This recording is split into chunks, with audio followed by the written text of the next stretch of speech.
ঘরে কোনো বাজার সদাই নেই, কি যে রান্না করব ভেবেও পাচ্ছি না। আর এদিকে বাবুমশাই কি সুন্দর নাক ডেকে ঘুমোচ্ছেন। বলি আজকে কি উঠবে না নাকি তুমি?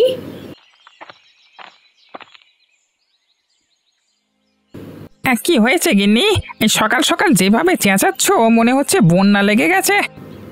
এখন বন্যা না লাগলেও দুদিন বাদে ঠিক লাগবে, তখন তো না খেতে পেয়ে মরতে হবে।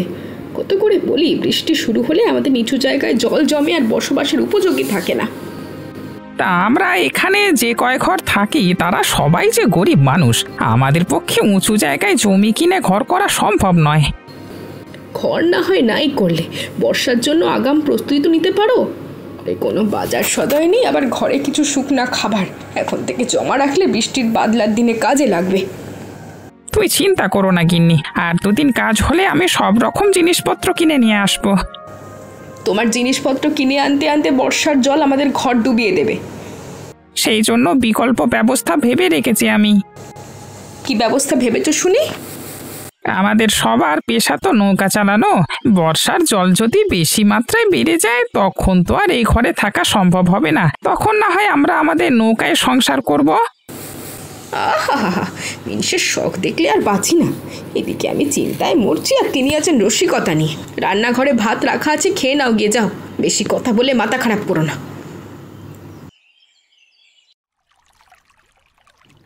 কি সুন্দর কলমি হয়েছে এই ধারে, আর আমি এতদিন এদিক থেকে যাওয়া আসা করেও টের পাইনি। ভাগ্যিস আজকে টের পেলাম, না হলে হয়তো ওই পাড়ার ছেলে মেয়েরা তুলে খেয়ে নিত।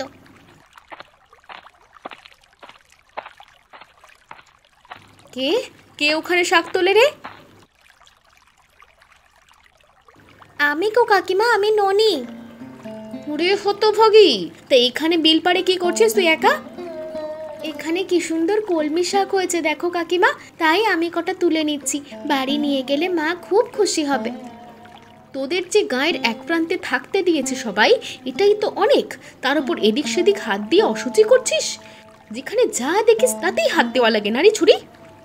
কলমি শাক নেব, তাতে আবার অসুচির কি আছে গো? তোরা হলি গায়ে ছোট জাত, চাল নেই চুলো নেই, আবার এখানে হাত লাগাতে এসছে। আর এই বিলের জল আমরা বাড়িতে কাজের ব্যবহার করি। এই জল অশুদ্ধ হলে আমরা জল পাবো কোথায় শুনি? আমার মতো একটা ছোট্ট মেয়ে হাত ছুলে এটা অশুদ্ধ হয়ে যাবে, এটা কোথায় লেখা আছে? মা, মেয়ের কথা শোনো। এইটুকুন বয়সে কত পাকা পাকা কথা। খোশকিনি যদি খবর পায় না, তোর চুল আর মাথায় একটাও থাকবে না রে। কেন কাকিমা, আমি তো কটা শাক তুলেছি, এতে দোষের কি আছে? না, এই মেয়ের সাথে কথায় পারা যাবে না। ঘোষ গিন্নি শুনলে, মোড়লকে বললে তবেই এলাকা ছাড়া করবে। তার থেকে কেউ দেখার আগে ভালোই ভালোই চলে যা বাড়িতে। ও কাকিমা, আর কটা শাক তুলি? না, আর একটাও শাকে হাত দিবি না তুই। ফের যদি এদিকে এসেছিস না, তবে কিন্তু তোকে ধরে নিয়ে মোড়লের বাড়িতে নিয়ে যাব। যা, তাড়াতাড়ি দূর হয় এখান থেকে। ঠিক আছে, আমি তবে চলে যাচ্ছি।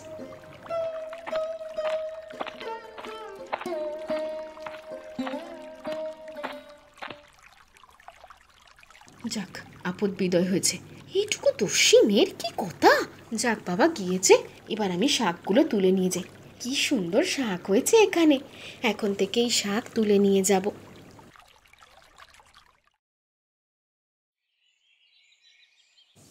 কই গো, তোমাদের স্নান হলো?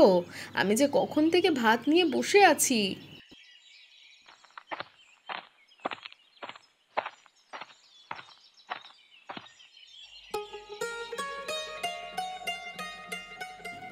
কি ব্যাপার গিন্নি, সকাল থেকে ননিকে দেখতে পাচ্ছি না যে। ননি গেছে কোথায়? কোথায় আবার যাবে? দেখো কোন আম বাগানে কার জাম বাগানে আম বাগানে ঘুরে বেড়াচ্ছে। লোকে যে আমাদের কথা শোনায়, তবু মেয়েটার শিক্ষা হয় না।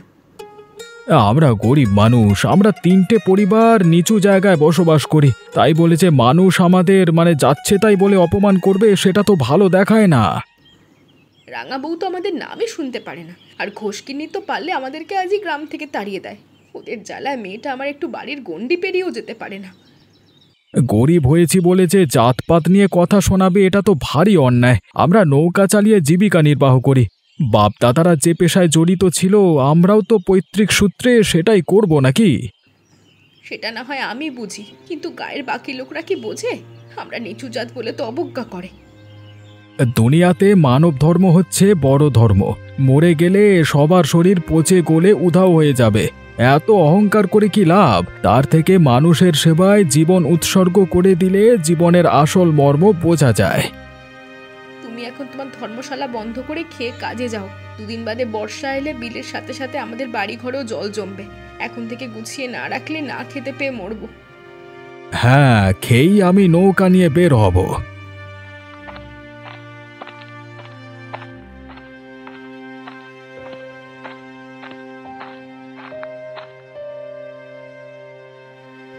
এই তো ননি এসে গেছে। কি রে, তোকে না কতবার বলেছি না খেয়ে কোথাও বেরোবি না?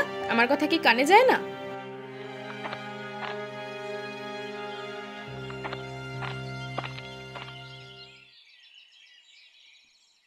আমার ননিমাকে খেতে দাও গিন্নি। সবাই আমাদের সাথে কেন খারাপ ব্যবহার করে বাবা? আমাদের জাতপাত নিয়ে কথা বলে। থাক মা, ওসব কথা মনে করতে নেই। বিপদের দিনে দেখবি সবাই উপকারে আসবো। তখন আর দেখবি কেউ আমাদের ছোট নজরে দেখবে না। এখন ভাত দিয়ে পেট পুড়ে খেয়ে নে।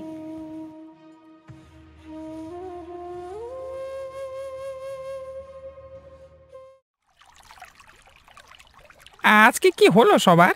আজকে সকাল থেকে তো একাই বসে বসে আছি, কিন্তু একটা যাত্রীও তো এলো না। অন্যদিন আমরা তিনজনে নৌকা দিয়ে কুলাতে পারি না, আর আজকে সব শুনশান।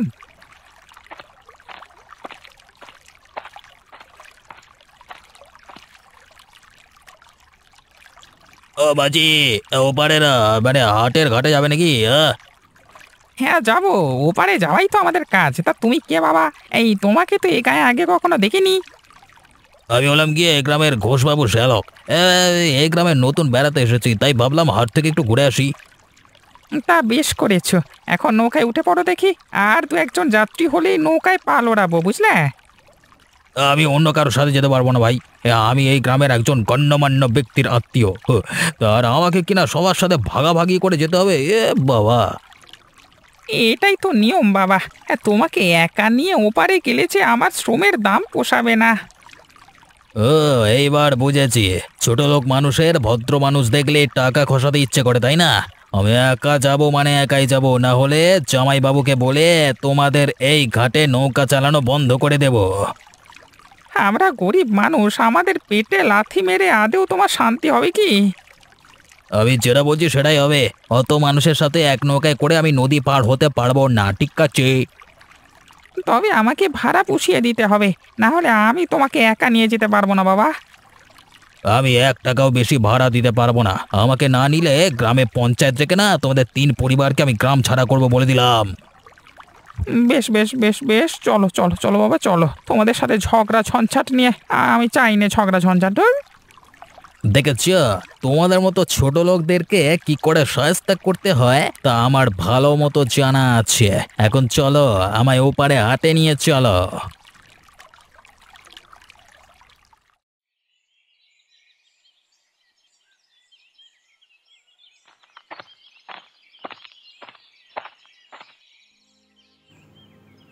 এই লোকটাকে নিয়ে আর পারা গেল না। ঘরে একটা কিছু নেই যে রান্না চড়াবো। আর বাবু কিনা এখনো বাচ্চা ছেলের মতো কাঁথা মুড়ি দিয়ে শুয়ে আছে। বলি আজকে কি না খেয়েই থাকতে হবে আমাকে? কি হয়েছে গিন্নি? এত সকালবেলা এভাবে চেঁচামেচি করছো কেন? আরে পাশের বাড়ির লোকজন শুনলে কি ভাববে বলো তো? আহা, সাধু মহাশয়, পাশের বাড়ির লোকজন জানে তুমি যে একটা আমড়া কাঠের ঢেঁকি। একটা কাজ যদি তোমায় দিয়ে হয়। কোন কাজটা আমি করি না বলো তো? সকল কাজই তো আমি করি। হ্যাঁ, আমি তো গায়ে বাতাস লাগিয়ে ঘুরে বেড়াই, দেখো না? বাইরে আকাশে মেঘ করেছে। এখন রান্না না বসালে বৃষ্টি শুরু হলে যা রান্না করতে পারবো না। রান্না করে তো আবার বৃষ্টির জল পড়ে। তা এখন আমার সাথে বকাবকি না করে রান্না বসিয়ে দিলেই তো পারো, তাই না? কাল যে চাল নিয়ে আসতে বলেছিলাম এনেছো? এখন রান্না করব কি তোমার মাথা দিয়ে? এদিকে ঘরে একটা শুকনো জ্বালানিও নেই। জয়া বৌদি থেকে কটা চাল ধার করে নিয়ে এসো। আজকের দিনটা কোনো মতে কাটাও, কালকে আমি বাজার করে নিয়ে আসবো। এর আগেও কয়েকবার বৌদির থেকে চাল এনে ফেরত দেওয়া হয়নি। কোন মুখে চাইবো আবার? বৌদিরা খুব ভালো মানুষ। তারা তো আমাদের অভাবের কথা সবই জানে। আমরা 3 গরিব পরিবার ছাড়া তো এখানে আর কেউ থাকে না। এই যে আমাদের কপালের দোষ। টাকা পয়সা থাকলে আজ আমরাও ভালো উঁচু জায়গায় ঘর করে থাকতে পারতাম। এই নিচু জায়গায় বৃষ্টি হলে সব তলিয়ে যায়। ওসব নিয়ে তুমি চিন্তা করো না গিন্নি। আমাদের নিজস্ব নৌকা আছে তো, জল বাড়লে তখন আমরা নৌকায় গিয়ে উঠবো। আর হ্যাঁ, বলা তো যায় না কখন কি হয়, একটা মাটির চুলা বানিয়ে রেখো যেন নৌকায় বহন করা যায়। ঠিক আছে, সে বানিয়ে রাখবো খন। এখন তুমি ওঠো, একটু বাইরে গিয়ে দেখো কোনো শুকনো ডালপালা জোগাড় করা যায় নাকি, আমাকে আবার রান্না করতে হবে। বেশ বেশ, তুমি গিয়ে বৌদি থেকে চাল নিয়ে এসো, আমি বরং জ্বালানির ব্যবস্থা করছি। ঠিক আছে তবে।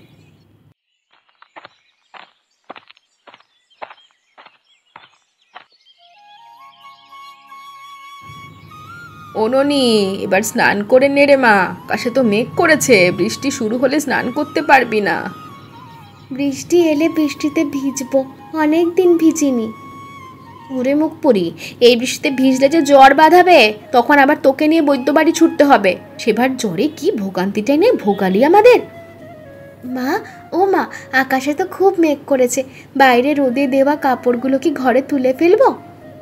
হ্যাঁ রে মা, ভালো কথা বলেছিস, না হলে হুট করে বৃষ্টি হলে আমি রান্না ফেলে কাপড় ওঠাতে যেতে পারবো না।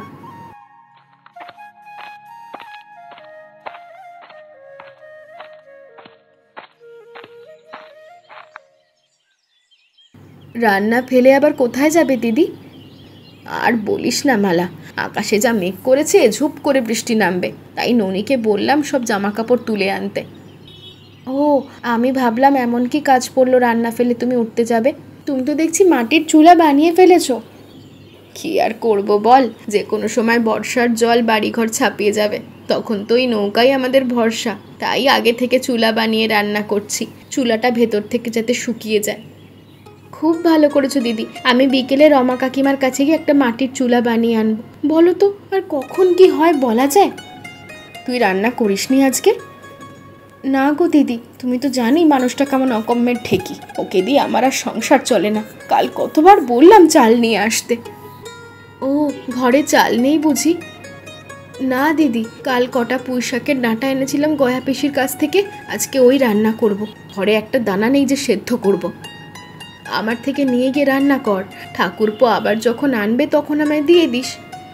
তোমার থেকে তো প্রায়ই চাল নেই, আমার বড্ড লজ্জা লাগে দিদি। ধুর পাগলি, আমার থেকে নিবি আবার লজ্জা কি আছে রে? আমরা 3 গরিব পরিবারই তো এখানে বাস করি, একে অপরের বিপদে না এগিয়ে আসলে কে আসবে শুনি? এই ননি, কাকিমাকে চাল দে।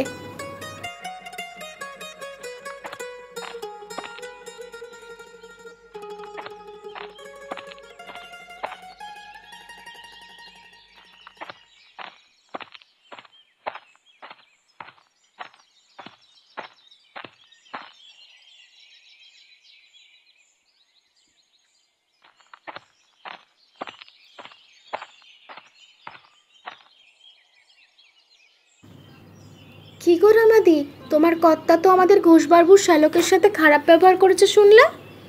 কই, আমি তো কিছু জানি না। আর কর্তা বাড়ি ফিরে তো আমায় কিছু বলেনি, সে তো ভাত খেয়ে বিকেলে কানুর দোকানে গেছে। সারা গ্রাম হয়ে গেছে তোমার কর্তা মদন দাদার সাথে খারাপ ব্যবহার করেছে, আর তুমি জানো না? না গো বাপু, আমি ওসব খবর রাখি না, আর আমার কর্তা কারোর সাথে খারাপ ব্যবহার কখনো করেওনি। কেউ বললেই আমি বিশ্বাস করব নাকি? যদিও খারাপ ব্যবহার করে থাকে তাহলে নিশ্চয়ই কোনো কারণ আছে। তোমাদেরও বলি বাপু, শুধু শুধু ভদ্র মানুষের সঙ্গে কেন লাগতে যাও? একে তো চাল নেই, চুলো নেই, তার উপর আবার থাকো নিচু জায়গায়। উঁচু জায়গায় থেকে বড়াই করো না রাঙা বউ, বানের জল এলে উঁচু জায়গা নিচু জায়গা কিন্তু দেখবে না, তখন আগে নিচু জায়গায় ডুববে তারপর উঁচু জায়গায় যাবে, এটা মনে রেখো। তোমাদের সঙ্গে কথা বলাই ঠিক না। যাক বাবা, এখান থেকে যাই।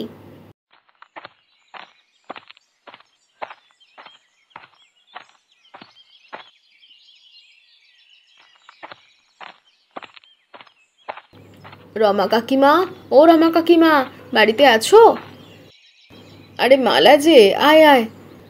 সে কি, তুমিও চুলা বানিয়ে ফেলেছো দেখছি, শুধু আমারটাই হলো না। কেন রে মালা? আমি তো চুলা বানাতে পারি না, গতবার তো তোমার থেকেই নিয়ে গেছিলাম, এখন আমাকেও চুলা বানিয়ে দিতে হবে। ঠিক আছে, বানিয়ে দেবো ক্ষণ, তবে আজ না হয় কাল বানিয়ে রাখবো। তুই বিকেলে নিয়ে যাস, আজ রাঙাবাবু এসে মেজাজটা খারাপ করে দিয়েছে, আর কাজে মন বসবে না। কেন, কি হয়েছে? কি বলেছে তোমায়? ওসব কথা তো শুনে লাভ নেই, আজীবন তো আমাদের হেও করেই ওর ভালো লাগে। তা ঠিক বলেছ। এই যা সন্ধে হয়ে আসছে, আমি এখন যাই। কাকিমা ঘরে সন্ধে প্রদীপ দিতে আসবে, কাল এসে আমি চুলাটা নিয়ে যাব। আচ্ছা ঠিক আছে।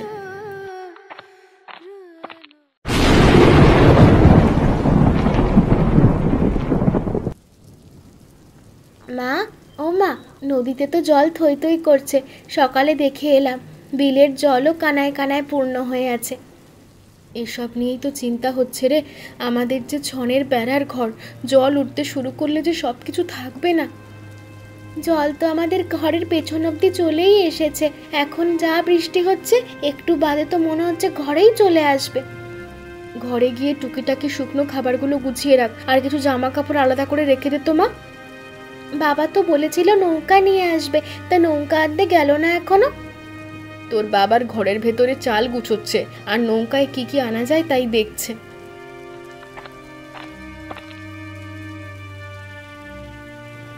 সে কি? আরে উঠানে তো জল আসা শুরু করেছে। বর্ষার জল আস্তে আস্তে এলেও খুব তাড়াতাড়ি ঘরে জল উঠে যাবে। আমাদের আর দেরি করা ঠিক হবে না। গিন্নি গিন্নি, তুমি ননিকে নিয়ে বাকি সব গোছাও। আর তুমি কোথায় যাবে? আমি গিয়ে হারান কাকার বিমলকে নিয়ে ঘাটে নৌকাগুলো নিয়ে আসি। এখন তো ওই নৌকাই আমাদের একমাত্র আশ্রয়স্থল। আচ্ছা সাবধানে যেও। আর হ্যাঁ, মাটির চুলা নিতে ভুলো না যেন, না হলে কিন্তু না খেয়ে মরতে হবে আমাদের। সে আর তোমায় বলতে হবে না, সব নিতে ভুলে গেলেও মাটির চুলা নিতে ভুলবো না। আচ্ছা আচ্ছা, আমি গেলাম।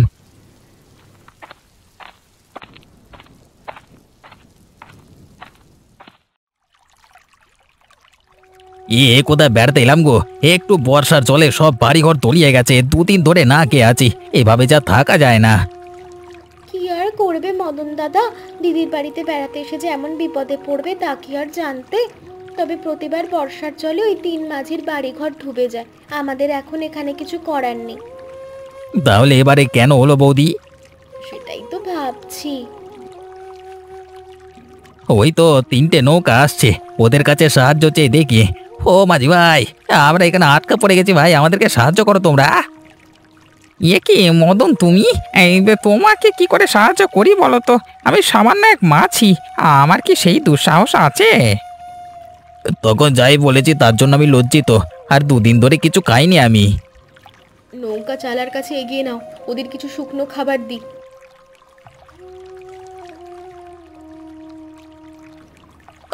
বাঁচালে আমাকে তোমরা গো। আমিও যে না খেয়ে আছি, আমাকে কেউ খেতে দেবে না নাকি? সে কি গো কাকিমা, আমরা হলাম গিয়ে নিচু জাত, আমাদের জাতপাতের তো ঠিক নেই। আমাদের হাতের খাবার খেলে তুমি অশুদ্ধ হয়ে যাবে না? আগে জীবন, পরে শুদ্ধ অশুদ্ধ, আমায় আগে কিছু খেতে দিয়ে বাঁচা তোরা। নৌকা রাঙা বউয়ের চালার কাছে নিয়ে চলো গো। হ্যাঁ হ্যাঁ, এক্ষুনি নিচ্ছি।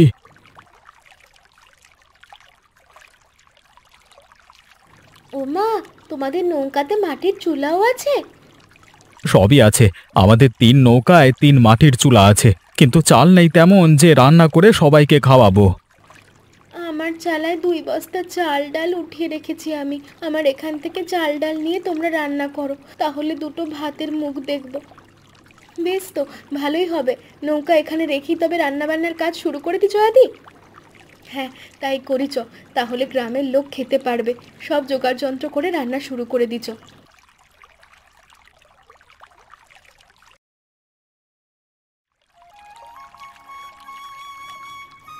কিরে জয়া, তোর রান্না কত দূর?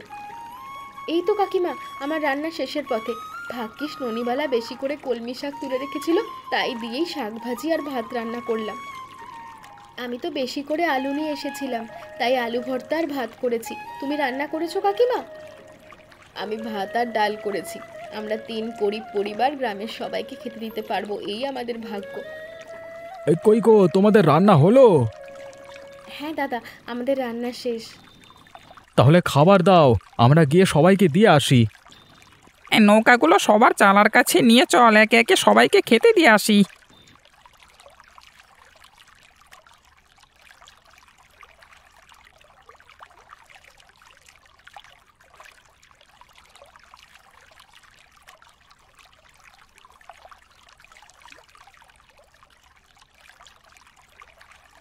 আজকে তোমরা না থাকলে যে কি হতো আমাদের, তোমাদের জন্যই আবার দুদিন বাদে ভাতের মুখ দেখলাম আমরা।